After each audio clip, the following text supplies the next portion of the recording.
Introduction to the operation process of multifunctional high-pressure cleaning vehicle. 1. Turn on the power key switch. Observe the battery power of the instrument. Select the forward or reverse gear. Release the handbrake, and slowly turn the accelerator to drive the vehicle. 2. Attention! Be sure to turn off the power key switch and pull the handbrake when parking. 3. Use high and low speed conversion. Choose low speed when climbing a slope or working after adding water, and high speed can be used when driving empty.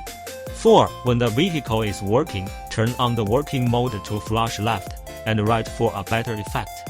5. The warning light can be turned on when working to remind passers to pay attention to safety.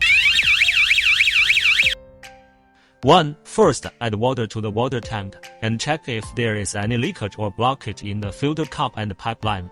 After the water tank is filled, water will overflow from the overflow port, and there is a water shortage alarm function. 2. Before using it every day, exhaust and fill the high-pressure plunger pump with water. Before starting the engine, ensure that at least one valve is open. 3. Before starting the engine, turn on the wheel circuit switch. Open the air damper. Add a little throttle. Turn the electric start switch. Add oil slowly after starting and close the air damper. 5. For nozzle conversion, select the hose rear or left and right heading through the three-way valve. The left and right hatching and front flushing valves can be controlled and converted separately.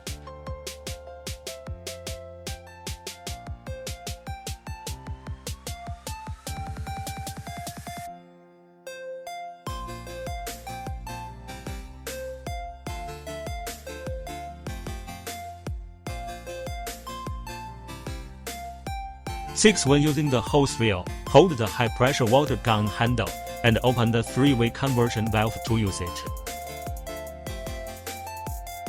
1. When charging, keep the charger and charging plug dry and free of water corrosion. Do not place flammable items in the battery box when charging. 2. When the vehicle is not in use, the battery should be recharged at least once a month. Storing it at about 90% will extend the battery life. 3. Check the wheels and engine fixing bolts for looseness and oil leakage before use every day. 4. When the engine is started electrically, there should be a minimum interval of 5 seconds between consecutive starts.